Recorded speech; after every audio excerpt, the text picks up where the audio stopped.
आप सभी छात्रों का आज एक बार पुनः अचीवर अकादमी ऑनलाइन प्लेटफार्म पे आप सभी छात्रों का तहे दिल से स्वागत वंदन करता हूँ। आज आप लोगों को जो भी क्लासेस के पूर्व में मैंने पढ़ाया था, वर्णमाला चल रहा था, आज वर्णमाला का समापन हो जाएगा, लेकिन उसके पहले आप लोगों को आज आपकी जो क्लास शुरू होनी है एक छोटे से पर्यायवाची से शुरू होती है। सभी सहपाठी बंधुओं को ये ध्यान रखना है, आज आपकी क्लास एक पर्यायवाची से शुरू करेंगे और वो जो पर्यायवाची होगी, आज वो पर्यायवाची आप लोगों के लिए मैं लाया हूँ। उस पर्यायवाची शब्द में जो शब्द आपके लिए मैं आज चुनाव किया हूँ उसका नाम है कबूतर। तो आइए आप लोग, आज कबूतर की पर्यायवाची से आपकी क्लास की शुरुआत की जाती है। एक नए लोकेशन के साथ, एक नए शैली के साथ, एक नए प्लेटफार्म के साथ, अचीवर अकादमी के साथ अयोध्या धरती से हम लोग संबंधित हैं। तो आज की क्लास जो होगी आप लोगों की वो एक छोटी सी पर्यायवाची से शुरू होती है। तो उसमें आपका जो ये कबूतर लिखा गया है, इससे संबंधित पहले कुछ सवाल आप देखेंगे। प्रिय सहपाठियों, जो सवाल है, पहला सवाल तो ये बनता है कि आप का जो कबूतर है ये रूढ़ शब्द है, रूढ़ शब्द है। एक सवाल आपके सामने मैंने रखा, ये रूढ़ शब्द है। दूसरा सवाल साथियों ये आता है, कबूतर में कौन सा लिंग है? तो सहपाठियों, आपका जो कबूतर है वो पुल्लिंग है। और प्रिय बंधुवर, आप लोगों को जानकारी है, ये कबूतर जो है ये फारसी भाषा का शब्द है। फारसी भाषा का शब्द है।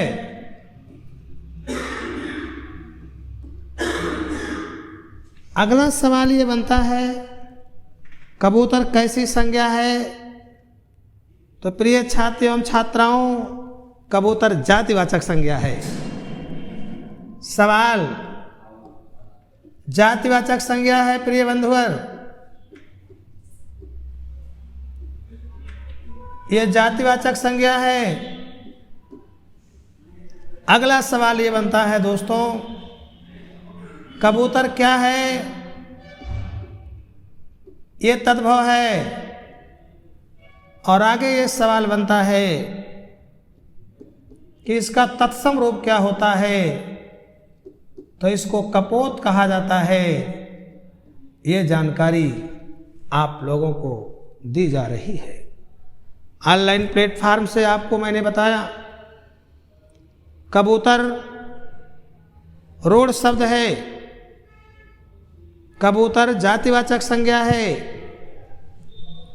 कबूतर फारसी भाषा का शब्द है, कबूतर तद्भव है, कबूतर का जो तत्सम होता है उसको कपोत कहा जाता है। ये बात आप लोगों के सामने मैंने प्रस्तुत किया। अब इसकी पर्यायवाची हम लोगों को पढ़ना है। पर्यायवाची की अगर बात करते हैं तो कबूतर की एक पर्यायवाची जो आपको मिलती है, बहुत इम्पोर्टेंट है, वो है पारावर। कबूतर को पारावर क्यों कहते हैं? इसके पीछे का खास कारण क्या है? इसका रहस्य क्या है? अब आप लोग जानें। वैदिक काल में, वैदिक सभ्यताओं में, प्राचीन काल में आप कह सकते हैं, संदेश ले जाने का काम, चिट्ठी पाती ले जाने का कार्य करता था। सूचना को एक स्थान से दूसरे स्थान पे पहुंचाने का काम करता था, इसलिए कबूतर को पारावर कहा गया। प्रिय सहपाठियों, अब आप लोगों को गाना याद आ गया होगा, जो बहुत पुराना गाना है, प्रथम प्यार की प्रथम चिट्ठी साजन को दिया कबूतर जा जा जा। ये पारावर है। प्यार मोहब्बत तो होता ही रहता है, ये पारावर है। ये एक पत्रवाहक का काम करता है, पत्रवाहक, इसलिए इसको पारावर कहा जाता है। प्रिय सहपाठी, ये कबूतर है, इसको परेवा कहा जाता है। परेवा पर माने होता है दूसरा, इसका मतलब दूसरे का कल्याण करने वाला, दूसरों की सेवा करने वाला, दूसरों की सहायता करने वाला, दूसरे का उपकार करने वाला, इसलिए इसको परेवा कहा जाता है। ये सहायता करने वाला है, सहायता करने वाला, इसलिए परेवा कहा गया। कबूतर की एक पर्यायवाची प्रिय सहपाठियों, भाइयों, बंधुओं, हारित है। कबूतर को हारित क्यों कहा जाता है? इसके पीछे का सबसे बड़ा कारण है, कबूतर हृदय की पीड़ाओं को, दुख की पीड़ाओं को हरण करने वाला है, इसलिए इसको हारित कहा जाता है। हृदय की पीड़ा को हरण करने वाला, हृदय की पीड़ा को हरने वाला, इसलिए इसको हारित कहा जाता है। प्रिय बंधुवर, कबूतर की एक पर्यायवाची है कपोत। इसको कपोत क्यों कहते हैं? सफेद रंग का होता है। और एक बात आप लोग जानते हो, कबूतर शांति का प्रतीक है, इसलिए इसको कपोत कहा जाता है। बंधुवर, ये शांति का प्रतीक है, शांति का प्रतीक है, इसलिए इसको कबूतर कहा जाता है। प्रिय बंधुओं, कबूतर का एक पर्याय यहाँ ऊपर लिख दे रहा हूं, रक्तलोचन है। अब आप लोग बताएं, रक्त का मतलब होता है लाल और लोचन का मतलब होता है आँख। कबूतर की आंखें कैसे होती हैं? लाल, इसलिए इसको क्या कहा गया? रक्तलोचन कहा गया। लाल आंखें होती हैं, लाल आंखें होती हैं। बोलो क्या कहा जाता है? इसको कबूतर कहा जाता है। प्रिय बंधुओं, कबूतर को पारावृत कहा जाता है। पारावृत है, इसका मतलब शरीर पर धारियां हैं। शरीर पर क्या है? धारियां हैं, इसलिए इसको पारावृत कहते हैं। ये कबूतर का एक छोटी सी पर्यायवाची मैंने आपके लिए लेकर आया था और ये पर्यायवाची यहीं पर समाप्त होती है। अब आप अपने पिछले पैटर्न पे जाएंगे जहाँ से मैंने इसके पूर्व में क्लास को छोड़ा था। अब वहाँ से आपकी क्लास शुरू होगी। प्रिय बंधुओं, आप लोगों को मैंने एक छोटा सा शब्द कबूतर लेकर आया था और कबूतर के बारे में मैंने बहुत सारी बातें आप लोगों को बताया और बता भी रहे हैं। सभी लोग वीडियो को देखेंगे। वीडियो देखने वाले भाई और बहनों से मेरा अनुरोध है, ये प्रार्थना निवेदन करता हूं कि आप लोग देखेंगे, इसको लाइक, सब्सक्राइब और शेयर जरूर करना। आगे का सवाल अब आपके लिए लेकर मैं उपस्थित हो रहा हूं। इसके पूर्व की क्लास में मैंने आप लोगों को व्यंजन के बारे में वार्तालाप किया था। खासकर मैंने आपको व्यंजन पढ़ाया था और आज आप लोग पुनः व्यंजन के बारे में आगे पढ़ेंगे। पूर्व की क्लासों का आज पूरा वर्णमाला खत्म करेंगे। प्रिय बंधु, आपको संयुक्त व्यंजन पढ़ना है।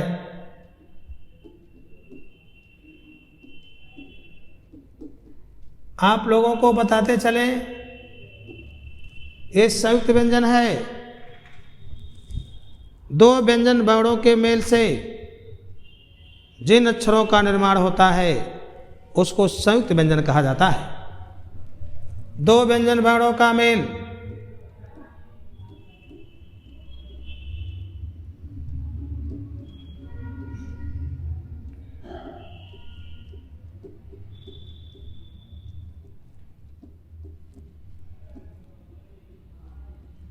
दो व्यंजन वर्णों का मेल होने से संयुक्त व्यंजन कहा जाता है। और इसमें 4 अक्षर आते हैं। प्रिय बंधुवर, इसमें आपका छा आता है, त्रा आता है, ज्ञा आता है और सर आता है। एक सवाल पूछा आता है आपके पेपर में कि छा के पहले कौन सा वर्ण आता है, तो छा के पहले हमेशा का आता है। छा के पहले का आएगा और बाद में षष्ठी सा आएगा। इन्हीं दोनों के मेल से छा बनेगा। त्रा के पहले ता, बाद में रा, ज्ञा के पहले जा, बाद में या, सरा के पहले सा और बाद में रा। इन्हीं सभी के मेल से संयुक्त व्यंजन का निर्माण हुआ है और इनकी संख्या 4 है। और आपको एक जानकारी है, ये जो चारों व्यंजन आपके होते हैं संयुक्त में, ये सब तत्सम शब्द हैं, ध्यान रखना। और ये सब शुद्ध शब्द हैं, ध्यान रखना प्रिय बंधुवर। और अगर इसमें अघोष सघोष की चर्चा करता है, ये चारों आपके जो हैं अघोष हैं और चारों महाप्राण की कोट में आएंगे। फिलहाल ऐसा सवाल नहीं बनता है, अगर बोर्ड बनाता भी है तो आप ध्यान रखेंगे, गलत ना करना। अघोष है प्रिय बंधुवर और महाप्राण है। अगर सवाल इस तरीके से बनाया है आयोग तो आपको लगाना है, अगर नहीं बनाया है तो कोई दिक्कत नहीं है, आप इतनी बात जानते हैं। आगे का सवाल आपको पुनः हम ले चलते हैं। आप लोगों ने संयुक्त व्यंजन के बारे में अध्ययन कर लिया है।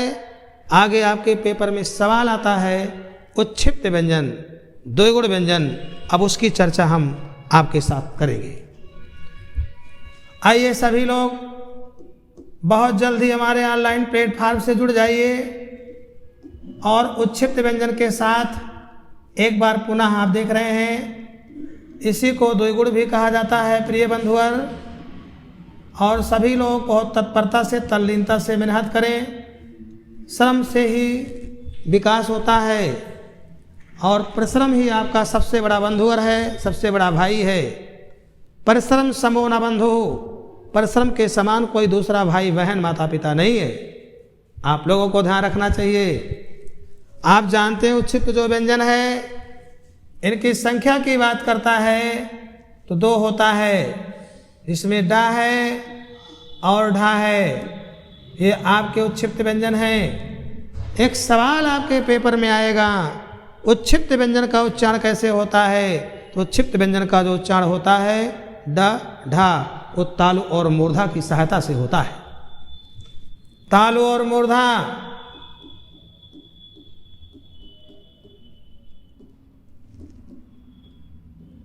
से निकलने वाले जो वर्ण हैं वो आपके उत्क्षिप्त व्यंजन हैं, 2 होते हैं। इसके बाद आता है आगत ध्वनियाँ। प्रिय बंधुओं, सहपाठियों, ध्यान रखना, आगत जो ध्वनियाँ होती हैं ये अरबी और फारसी के मेल से बनती हैं प्रिय बंधु। और आप जानते हैं संख्या तो 5 होती है, का, खा, गा, जा और फा। देखो जा और फा में नीचे नुक्ता लगा हुआ है, यही मुख्य ध्वनियाँ 2 हैं। आगत ध्वनियाँ कितनी हैं? 2, लेकिन मूल हैं ये। संख्या तो 5 है लेकिन इसमें मूल कितनी हैं? 2। जा और फा ये मूल आगत ध्वनियाँ हैं। मूल आगत ध्वनि है प्रिय बंधु। एक नया सवाल दिमाग में हमारे आ रहा है कि आगत ध्वनियों का प्रयोग जो हुआ है, इसमें जो नुक्ता का प्रयोग हुआ है, इसका प्रयोग कौन कर रहा था? हिंदी का व्यक्ति, कवि, लेखक, उसका नाम था राजा शिव प्रसाद सितारे हिंद कर रहा था। राजा शिव प्रसाद सितारे हिंद आगत ध्वनि के बारे में, राजा शिव प्रसाद आ रहे हैं, सितारे हिंद जी। राजा शिव प्रसाद सितारे हिंद, आपने आगत ध्वनियों के बारे में, मूल आगत ध्वनियों के बारे में जा और फा और नुक्ता का प्रयोग आपसे ही हम लोगों ने सीखा है। आपने ये काम किया है हिंदी वर्णमाला में, आप के द्वारा ये किया गया है। आगे सवाल बनता है मानक वर्ण। मानक वर्ण की संख्या पूछेगा बंधुवर, 2 होती है लेकिन मूल रूप से ये भी 1 होता है।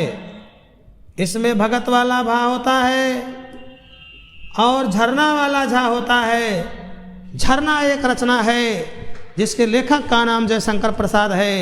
वही जयशंकर प्रसाद है जिसको झारखंडी का कवि कहा जाता है, ब्रजभाषा का कवि कहा जाता है, कलाधर का कवि कहा जाता है, पलायनवादी कवि कहा जाता है, प्रेम एवं सौंदर्य का कवि कहा जाता है। वो हमारे जयशंकर प्रसाद जी हैं। छायावाद के चतुर्थ स्तंभ के एक मुख्य स्तंभ के रूप में हैं।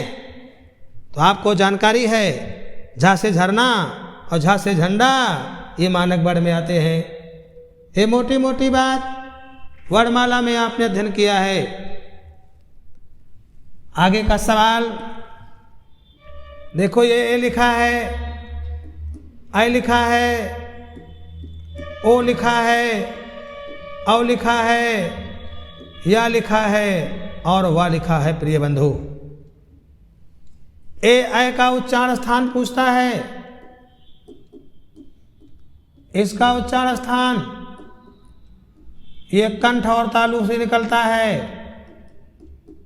प्रिय बंधुवर, ओ औ का जो होता है ये कंठ और ओठ से होता है। प्रिय बंधुवर, या का जो होता है तालु होता है और वा का जो होता है दंतोष्ठ होता है। दंतोष्ठ का मतलब आप लोग समझ रहे हैं, दांत और ओठ से निकलने वाले जो वर्ण हैं वो वा हैं, और जो या है ये तालु है। ओ औ का कंठ और तालु है। एदत्त का एदत्तो कंठ तालु, ए ऐ का कंठ और तालु है, ओ औ का कंठ और ओष्ठ है।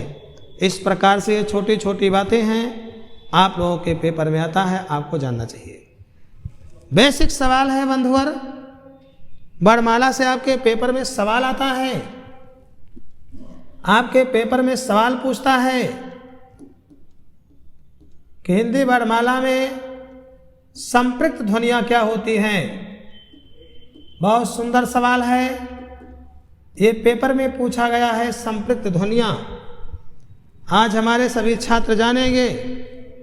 संपृक्त ध्वनियाँ वो ध्वनियाँ होती हैं जो 2 व्यंजन वर्णों के बीच में आती हैं। 2 व्यंजन वर्णों के बीच में आने वाली ध्वनियाँ, 2 व्यंजन वर्णों के बीच में,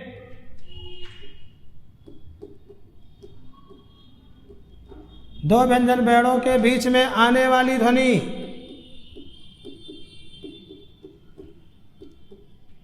को संपृक्त ध्वनि कहा जाता है। उदाहरण में देखेंगे आप लोग,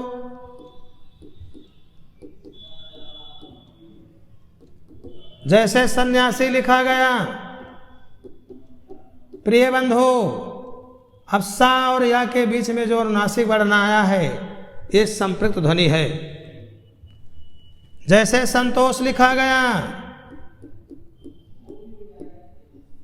ता और सा और ता के बीच में जो ध्वनि आई है इसको संपृक्त ध्वनियाँ कहा जाता है। ये संपृक्त ध्वनि है। एक सवाल आपके वर्णमाला में ये पूछा जाता है। अब मोटे मोटे सवाल हैं प्रिय बंधुवर, 5 मिनट का समय और लेंगे, इसके बाद फिर अगले क्लास में मिलेंगे। Only 5 minutes. अब वर्णमाला के आप सवाल देखेंगे, वन लाइनर सवाल देखेंगे प्रिय बंधुवर। आपके पेपर में एक सवाल आता है, हिंदी वर्णमाला में मूलतः व्यंजन कितने होते हैं? बहुत इंपॉर्टेंट सवाल मैं लाया हूँ, हर पेपर में पूछा आता है। आप लोगों को ध्यान देना चाहिए। ये जो मूलतः व्यंजन होते हैं इसकी जो संख्या होती है वो 33 होती है। लेकिन एक सवाल है प्रिय बंधुवर, पूछा आता है उच्चारण के आधार पर ध्वनियाँ, उच्चारण के आधार पे व्यंजन, उच्चारण के आधार पर, उच्चारण के आधार पर जो मूल व्यंजन होते हैं प्रिय सहपाठियों, आप लोगों को ध्यान देना है। उनकी जो संख्या होती है वो 44 होती है, अर्थात 44 होती है। ये सवाल आप गलत ना करना। अगर आपके पेपर में पूछा आता है हिंदी वर्णमाला में व्यंजन वर्ण कितने होते हैं तो आप 39 लगा देना, और उच्चारण के आधार पे पूछता है तो 44 लगा देना, और मूलतः व्यंजन पूछता है तो आप 33 लगा देना प्रिय बंधुवर।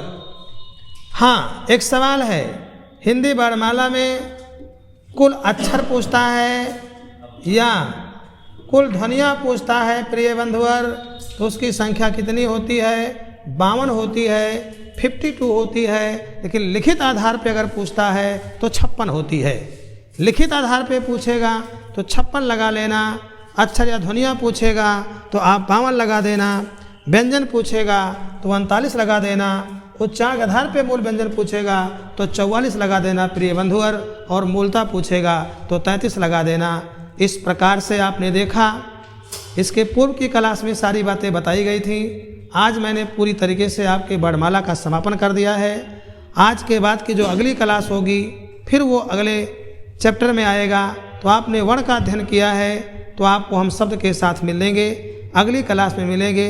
आज की क्लास प्रिय सहपाठियों, आज की क्लास को इसी बिंदुओं के साथ हम समाप्त करते हैं। जय हिंद, जय भारत।